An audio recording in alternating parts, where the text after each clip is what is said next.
based marketing. Now at 6, a journalist uncovers a security flaw in the Department of Education website in Missouri that could expose personal information of teachers. The governor is calling it hacking, and now this administration is standing up against any and all perpetrators. And the Carthage School District Superintendent is asking parents to monitor their online presence following 2 threats. The 4 states' most watched news starts now. The Missouri Department of Education website is down for maintenance after a St. Louis Post-Dispatch reporter uncovered a security flaw that could potentially expose teachers' sensitive information. This is KOAM News at 6. Officials say through a multi-step process, an individual took the records of at least 3 educators, encrypted the source code from the web page, and viewed the social security numbers of those specific educators. In a news conference today, the governor didn't specifically identify who was responsible, but the St. Louis Post-Dispatch reported it discovered the vulnerability in a web application that allowed the public to search teacher certifications and credentials. This administration is standing up against any and all perpetrators who attempt to steal personal information and harm Missourians. They had no authorization to convert or decode, so this was clearly a hack. This individual is not a victim. They were acting against a state agency to compromise teachers' personal information in an attempt to embarrass the state and sell headlines for their news outlet. The St. Louis Post-Dispatch released a statement in which they said the reporter did the responsible thing by reporting his findings. The statement went on to say, quote, "A hacker is someone who subverts computer security with malicious or criminal intent. Here, there was no breach of any firewall or security and certainly no malicious intent." For the Department of Elementary and Secondary Education to deflect its failures by referring to this as hacking is unfounded. Thankfully, these failures were discovered. Governor Parsons says the incident will cost the state up to $50 million. Chairpersons of the House and Senate Education Committees are taking the Kansas State Board of Education to task because they don't think the panel is taking seriously enough lawmakers' and parents' concerns about how race and racism are discussed in schools. Senator Molly Baumgardner of Lewisburg, who chairs the Senate Education Committee, told board members to direct State Department of Education staff to look into how Kansas schools are applying the concept of critical race theory, which centers on the idea that racism is systemic in the nation's institutions. Baumgardner said she is aware of 4 bills being prepared for the 2022 session that oppose teaching some theories of race and racism. The Joplin Health Department reports 4 more residents have died with COVID-19. The patients were 2 women, ages 65 and 69, and 2 men, ages 58 and 69. The latest deaths bring the city's total now to 179. Oklahoma's governor and attorney general are voicing their opposition against President Biden's pending vaccine mandate for businesses with more than 100 employees. In a video statement, Governor Kevin Stitt said the mandate is unconstitutional. Meanwhile, Republican Attorney General John O'Connor has urged businesses to disregard the push for a vaccine mandate.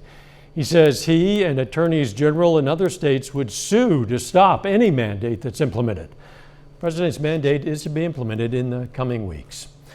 Reproductive rights supporters are asking the Oklahoma Supreme Court to put on hold 3 anti-abortion laws, including restrictions on medication-induced abortions. The appeal filed yesterday comes after District Judge Cindy Truong said she would allow the laws to take effect November 1st, depending on the outcome of a legal challenge. The case in Oklahoma County District Court challenged 5 abortion laws that were enacted last legislative session.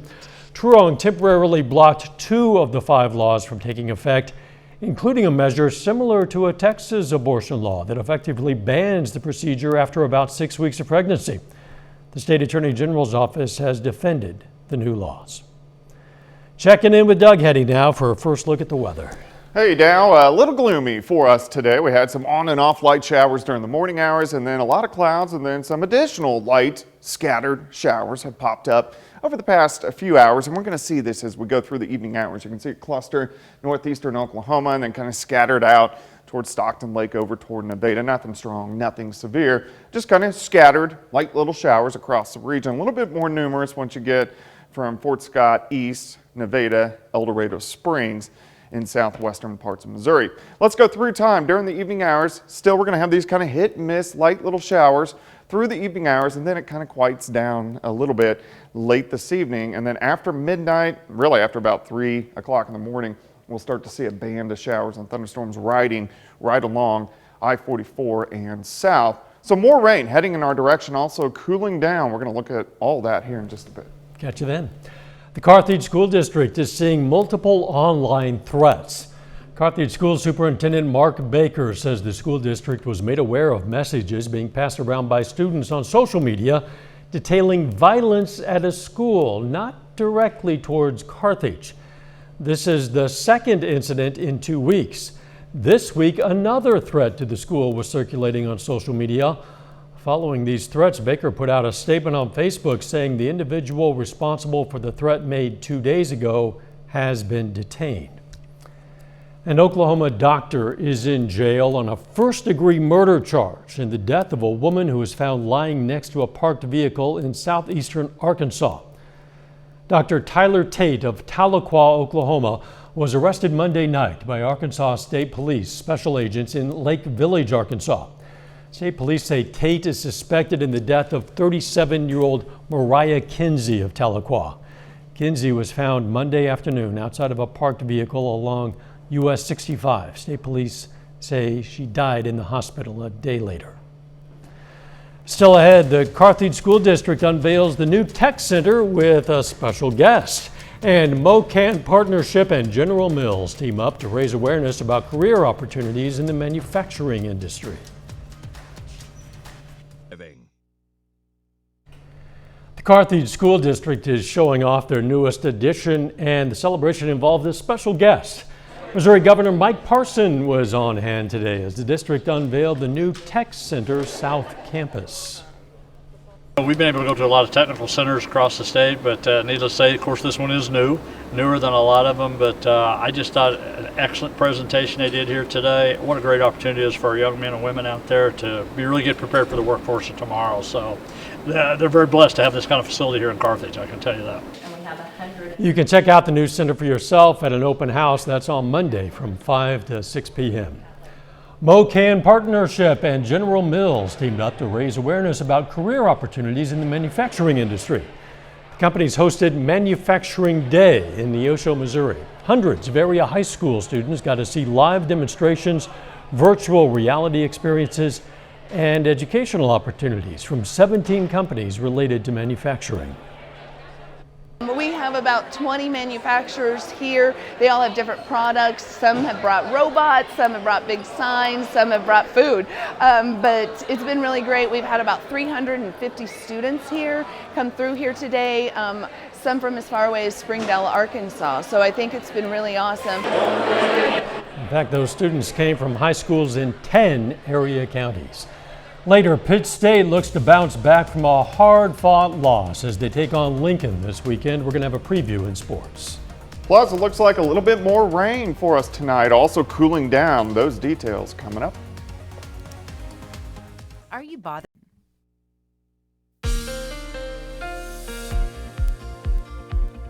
Well, it's been kind of a gloomy day for us today. Temperatures a little bit cooler with the clouds and the on and off showers that we've had across the region really over the past couple days, but not very heavy rain today, only 4/100ths of an inch of rain officially at the Joplin Airport. For the month, 2.5, 40 for the year, so we're a few inches above where we should be for this time of the year, but that's always good news to have a little bit more rain. Temps right now, upper 60s to near 70 degrees, a little bit warmer once you get out across southeastern Kansas, and the winds have been fairly light, but these are going to actually pick up a little bit as we go through the evening and then into the daytime hours for us tomorrow, but they're going to come out of the north behind a cold front that's going to roll through later on tonight. Nice shot, 7th and range line, currently sitting at 70. Winds pretty much calm. Humidity is high at 90%. And we have had some light scattered showers across the region, which we will continue to see through the evening hours. Temps will slide back through the 60s over the next few hours. All right, checking out what's going on outside. You can see these scattered hit and miss light little showers, especially in southwestern parts of Missouri, all kind of drifting off toward the north and to the east. None of this is very heavy, but really stretching from Grand Lake and then through Newton County, Jasper County, up near Stockton Lake. We can zoom in a little bit, and there's a few little pockets of heavier showers, but in general, this is fairly light. This is what we're going to see as we go through the evening hours, just these hit and miss light little showers. Later on tonight, there's a little wave just to the west of Oklahoma City that is going to fire off some showers and thunderstorms, and those will try to head toward us late tonight into the morning hours tomorrow. And you can see this whole storm system now wrapping up and pushing east.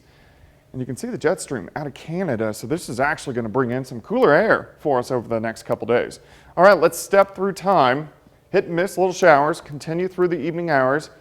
Then after midnight, late tonight, so here's 3 a.m., some bigger showers and thunderstorms will start to work in. These are mainly going to slide right along I-44 and south. So if you live south of Interstate 44, you're going to get some pretty good rain, probably a quarter or half an inch. Some of these storms could be a little bit on the stronger side, most likely below severe limits, but a little bit on the stronger side. So we'll watch that. And then through the morning hours, just cloudy skies, on and off light showers that will push out of here by the time we head into, let's say, mid-afternoon. Then a little bit of sunshine by evening, and then it looks pretty good. High school football is going to be kind of chilly, but it looks pretty good. So 60 to start, temperatures kind of hold steady in the upper 50s to near 60 all day. We'll be in the lower 50s for high school football, so you're actually going to have to bundle up a little bit. And then we drop all the way back into the upper 30s to near 40 degrees by the time we head into tomorrow night, so quite a bit cooler. Rainfall, in general, light, but if you live along and south of I-44, you have a pretty good shot of getting at least a quarter to a half an inch of rain with that system passing through tonight. 60 tomorrow. Look at the weekend. Weekend's going to be fantastic. 65 Saturday, 74 on Sunday.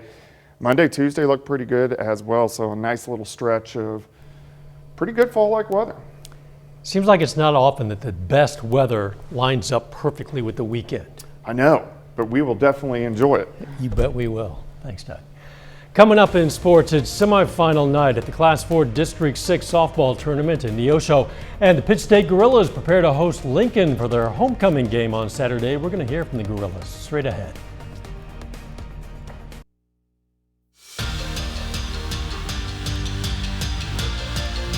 Well, tonight is semifinal night at the Class 4 District 6 softball tournament in Neosho. And we have 3 local teams still alive in the tournament, looking to move on to the district championship. First up, the Webb City Cardinals hit the field against Willard. Webb City has a 3-0 lead right now in the bottom of the 5th. The winner of that one moves on to face the winner of this one. Neosho on their home field this evening in the district semifinals, facing McDonald County. That one will get started when the Webb City game wraps up. We'll have highlights from both games right here tonight at 10. This week is homecoming week for the Pittsburg State Gorillas. Pitt State welcomes in Lincoln on Saturday in week 7 of their MIAA schedule. Now, the Gorillas 4-2 through their first 6. Last week, I'm not gonna lie, it was a tough one for Pitt State, falling at Northwest 20-19 after leading 13-0 at halftime.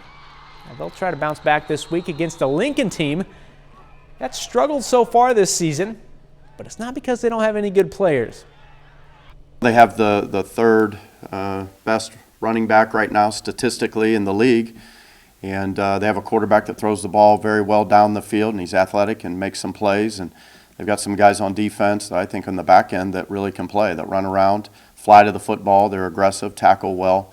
So I see some good individual performances out of their football team. They fly to the ball, they're big, they're physical, but I think for our focus for the week was just on us, be 1-0 every week. We feel as if we do what we need to do every week, then the sky's the limit. The Kansas City Chiefs are back on the road this weekend facing Washington. Now, the Chiefs are under 500 right now, going 2-3 in their first 5 games.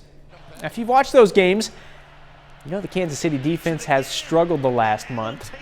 They gave up 38 last week against Buffalo, the 4th consecutive game they've given up 30 or more. Now, one guy in particular, whose name rhymes with Schman Schmorenson, has been getting a little heat for getting burned a couple times in that one. Defensive coordinator Steve Spagnuolo addressed that yesterday. First of all, it's not about one guy. I mean, you started the question with it's an overall, we haven't been good. That's a true statement. That's reality. To focus on one person, I don't think is fair. Did Dan struggle a little bit last week? Yeah. Sometimes when you have plays that to the eye of everybody in there look worse than other ones, nobody sees the plays that he's making when you're covering somebody and don't throw it there. We do have some Thursday night high school action in Oklahoma this evening. The Quapaw Wildcats sitting at 4-2 through 6 weeks. They host Afton tonight. That one begins at 7. Also at 7, Commerce Tigers host the Ketchum Warriors. Commerce is 4-2, aiming for their 3rd consecutive win. We'll have highlights from this one and that Afton Quapaw game right here on KOAM at 10. Well, finally, Mike Schilt is out as manager of the St. Louis Cardinals. The team cited, quote, philosophical differences as the reason for Schilt's dismissal. He led the Cards to the playoffs 3 times, including this season, when they won 17 games in a row in September to earn the 2nd wild card spot in the National League. Now, Schilt was the NL Manager of the Year in 2019 and finishes with an overall record of .252 and .199. And that's a look at sports. We're back with more news after this. Take time now to honor a local veteran. Private First Class Richard Kirkpatrick served in the U.S. Army. His hometown, Longton, Kansas. We are proud to salute Private First Class Richard Kirkpatrick. He's tonight's 4-state hero. You can learn about lots of other heroes, hundreds of them, actually more than 3,000 of them in our database. You can also submit a hero of your own anytime. It's very simple. You just click on the link on our website, and you know what that is. It's koamnewsnow.com. The ultimate Halloween story is back from the grave outside of the famous town of Sleepy Hollow, New York. A spectacular display of thousands of jack-o'-lanterns light up the night and recreate Washington Irving's legendary Headless Horseman. This is the great jack-o'-lantern blaze of the Hudson Valley, where the story behind the legend of Sleepy Hollow was created. More than 7,000 hand-carved jack-o'-lanterns make up these designs that surround the Van Cortlandt House, a home that dates back to the Revolutionary War, and they're all made by local artists. From the Statue of Liberty to a giant dragon, a fire truck, bridges, even a merry-go-round, all made out of pumpkins. And of course, a towering statue of the Headless Horseman himself and the famous bridge that he cannot cross. Organizers say it's a year-round planning process. That event attracted close to 200,000 people in 2019. That's a rough head count, so to speak. Don't know. That included a Headless Horseman. Who knows? I can't believe Halloween is right around the corner. The years go faster every year. Don't They do. Yeah. All right, weather-wise, some scattered light showers for us during the overnight hours tonight. A little bigger batch of rain is going to move in late tonight into the morning hours, but this is mainly going to be in the southern half of the region. On and off showers tomorrow morning, high of only 60. Wow. Near 40 tomorrow night. That's chilly. Yeah, that's cold. Jacket weather. Thanks for joining us. We'll see you right back here at 10. Let's make it a great evening.